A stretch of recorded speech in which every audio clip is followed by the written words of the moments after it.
Miarabantsika rehetra indray. Miarabantsika rehetra indray ary tonga soa ao tanatin'ny fotoana ny fanomezantsika ny fotoana ny fampalam-baovao faharoa eto amin'ny fitalavitry MATV. Manasana ao hatrany anjoy izany hatramin'ny farany santionam-baovao isongadina indrindra sy ny mahakasika ny vaovao ara-politika izay itaterana fa tsy maintsy manao fanambaram-pananana manomboka izao ireo solombavam-bahoaka eo anivon'ny anteny mera-pirenena araky ny fanapahan-kevitry ny HCC laharana aotra enina tsipika HCC bara D3. Koatrany izay kosa eo ny lafin'ny tontolo iainana izay mampanay mofony amin'ny mety alaninna tamingana tanteraka ireo karazan-tsokatra izay tsy hita afa-tsy eto Madagasikara.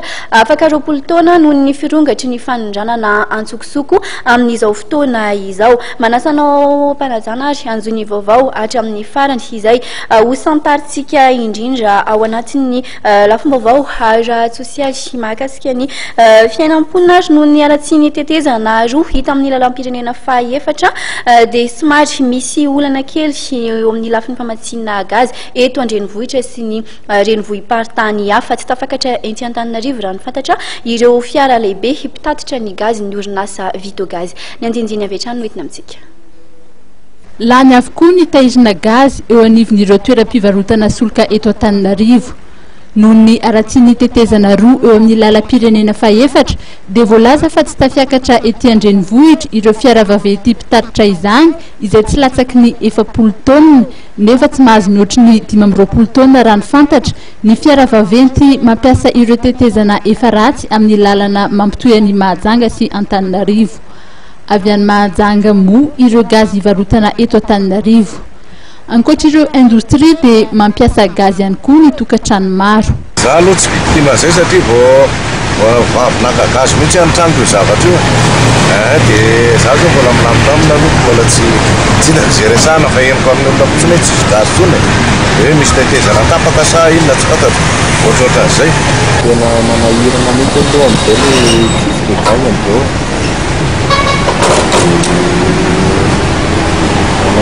Tokony ndraiky mba hivelan'izay.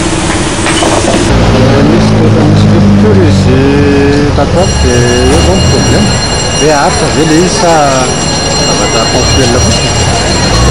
Manokana ponctuel zany ny ampiasainao rehefa tsy misy ny gazy? Nenahy angamba nenahy manokana permettre restaurant.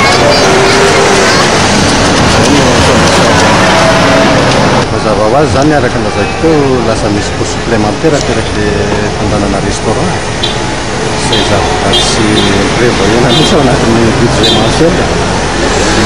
Omaly nandritry ny lanonam-pamindrampahefany teo amin'ny ministry ny asa vaventy teo aloha ny colonel Boutmanovatsara sy ny ministra vaovao Roland Ratsiraka dia nilaza ity farany fahaezana ny hitady vahaolana. Zao tsika miteny zao misy tetezana zany amin'ny kanoro zay misy problème dia mahatonga ny peneriana gazy fa misy ngamba 10 andro indrindra ny Tomasina tsisy gazy tsony.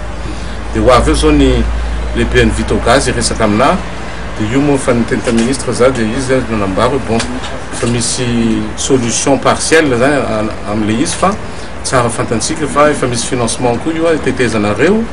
Au totalité fa misy 60 millions de dollars avy any amin'ny Banque mondiale amitagna ny tetezana rehetra amin'ireny lalana ngeza regny fa tsy vita anatin'ny fotoana fohy zany fa pas moins d'un an anaovana an'izany.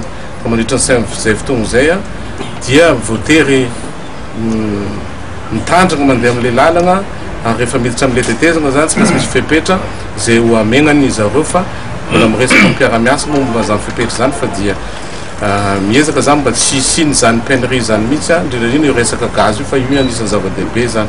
Raha ny fantatra dia 10 taonina isam-bolana ny fandaniana gazy eto amintsika ary tsy misy ny olana eo amin'ny fanafarana izany.